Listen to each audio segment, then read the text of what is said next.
Hey, how you doing? This is Craig Beck, the Stop Drinking expert. Welcome on in. Got some really interesting stuff to talk about today.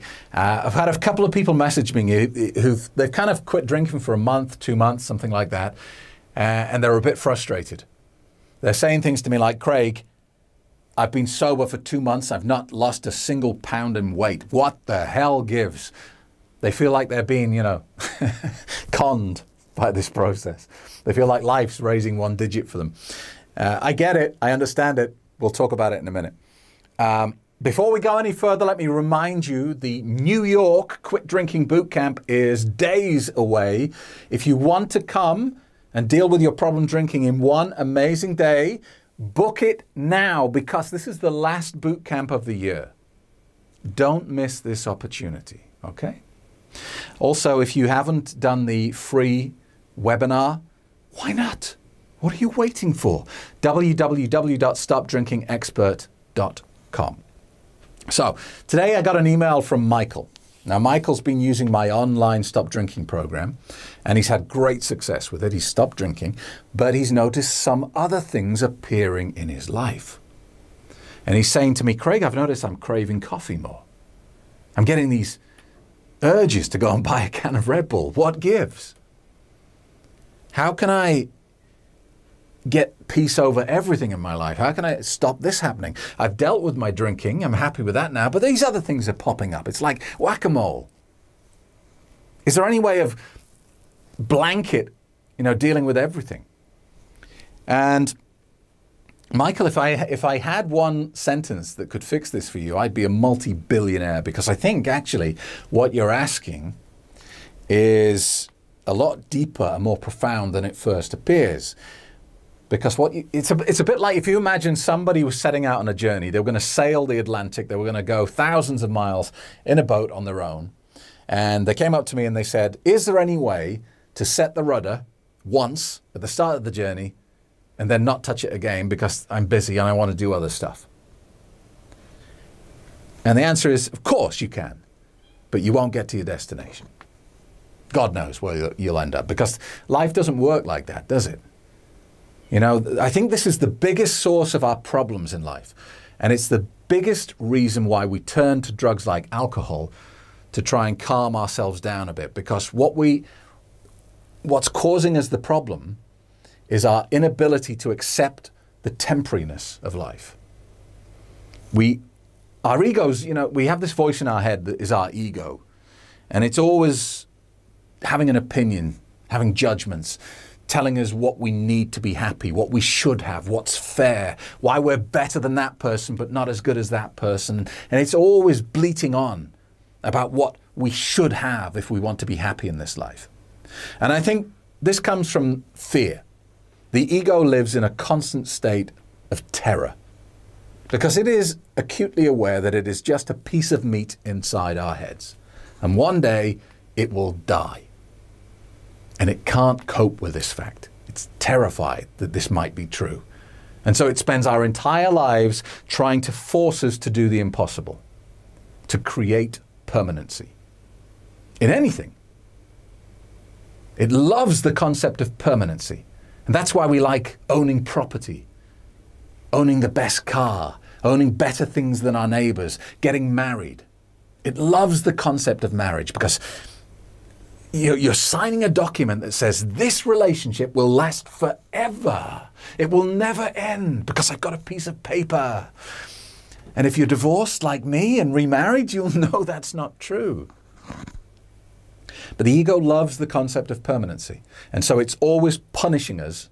It's giving us psychological pain to try and manipulate us to do anything that will demonstrate that.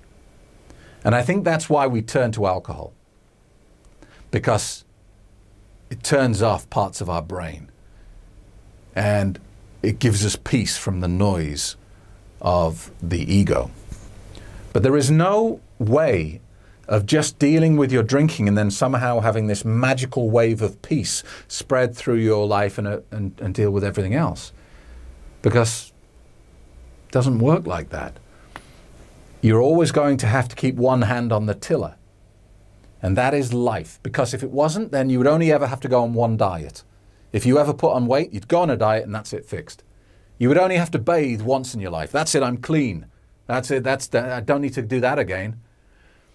Life is always going to involve making small adjustments and changes. And that means that just because you stop drinking doesn't mean that you can go and eat pizza every night and stuff yourself with cake. You're still going to have to monitor what you do in that regard. Doesn't mean that you can't get addicted to a different drug. You know, if you quit drinking and start smoking weed, it doesn't protect you from everything. It just deals with one problem. So I'm sorry I can't give you a simple solution, Michael. I think you're already dealing with this yourself because you said you can control these cravings. But there's no magic bullet apart from awareness, apart from being conscious of what is happening. Because that is more than half the battle. You know, I spent 10 years of my life with a drinking problem, but I was completely oblivious to it. I didn't know I had a drinking problem. And if you'd accused me of it, I would have got very upset with you. And I would have defended myself. And I would have told you nonsense like, I can stop anytime I like. Or it's none of your business. I'm not hurting anyone but me.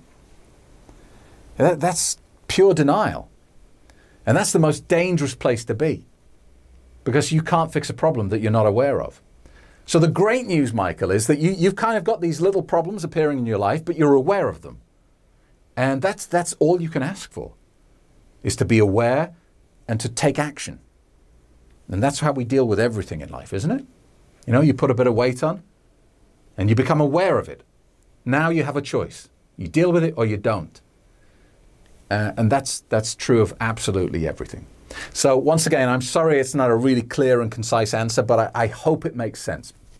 Now, let's talk about weight loss, because I had a couple of messages on the Facebook group where people have said, Craig, I've not had a drink for a month and I've not lost any weight. I'm outraged. I get this. Life thinks that it's funny, you know? Life's having a laugh at us. I've recently started going to the gym again. I've had a very lazy couple of years in that regard because I got married again and settled down, and my wife is a great, fantastic cook, and we just have a beautiful life. And I probably, you know, holding my hands up, I relaxed into it a little bit too much. And I put on about 7 kilos over the last 2-3 years, something like that. So about 3 months ago, I started going to the gym. I've got a personal trainer. I work out for about 6 hours a week now. And last week was no different to any other week. I worked out for 6 hours. And I jumped on the scales and I put on 0.5 kilo. And it's so annoying. You think, what? Hang on a minute. I did 6 hours exercise and I put weight on. Are you having a laugh at me? What is this, some sort of joke? So I get it. But look, I think it's important when you stop drinking not to put time frames on things. Don't say that within 3 months this is going to happen, within a year that's going to happen, because you're setting yourself up for failure. I was coaching a guy for a few months, and he was getting more and more frustrated because he wasn't sleeping. And after 3 months of being sober, he said, this is ridiculous. I'm 3 months clean and I'm still not sleeping properly. It should have happened by now. Who says? Where is that written? Everyone is different. Everyone's body and chemistry and makeup is different. And things happen when they're meant to happen. And stop trying to force things to comply with your rules, because they will happen. And trust me, when you stop drinking poison for fun and you get that out of your system, wonderful things are coming to you. But you get no say on when they arrive. All right? Now, one thing that happens when you stop drinking is your body has a little bit of shock to deal with. Because for decades, you have had liquid fuel in your blood that has been put ahead of all other fuel sources.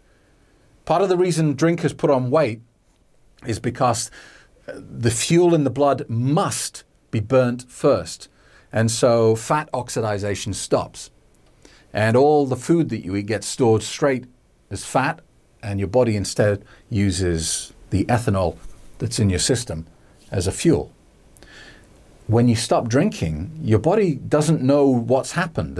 All of a sudden, this fuel supply is being cut off. And there is a sensation that there may be a famine, because suddenly there is vastly less calories available. And your body starts to panic a little bit, and it tries to motivate you to replace the fuel. And so what you might find is that you get a lot of sugar cravings. I never had a sweet tooth while I was a drinker. I was purely a savory man. You know, I like chips and dips and you know, that sort of stuff. I was never into cakes and sweets and biscuits and all those sweet things. And then when I stopped drinking, my God, I was buying, you know, bags of sweets by the packet load. And that is purely your body saying to you, wait, a fuel source has disappeared. And so you may not even be conscious of this, but perhaps you're eating more carbohydrates than you used to, because your body is sending out the message that something is going wrong here. And like everything else, if you just give it enough time, and if you just give it enough awareness, then the problem will fix itself. You know that eating chocolate every day, while it's enjoyable and while it, you know, you get reward for responding to the craving, it's not going to be in your interest in the long run. And so just like we talked about at the start of the video, one hand on the tiller, you just need to make small corrections and be conscious of what is going on. If you find yourself craving more sweet stuff, understand why that's happening and respond accordingly. So if you're feeling frustrated because you're not losing weight, try not to panic about it. Try not to put so much focus on it. Try and up your level of exercise if you want some quicker results. But just enjoy the moment. Enjoy being sober. You know, focus on the good stuff. Forget about everything else, because you've done something amazing. You know, you've taken this poison out of your life, this highly addictive drug that kills 3 million people every year. And so many people just can't stop drinking it. You did it. You did something amazing. Stop beating yourself up because, you know, now you want a Red Bull, or now that you haven't lost any weight, or now you don't sleep as well as you expected to. Just enjoy your victory and know that the rest of the good stuff is on the way. It's in the post. It's coming to you, I promise. Just chill out, will you? Right, okay, look, let's leave it there. If you have any questions, please email me, craig@craigbeck.com. Don't forget, sign up for the webinar today, stopdrinkingexpert.com. Please like and share, subscribe to my YouTube channel, subscribe to the podcast, and I will speak to you very, very soon.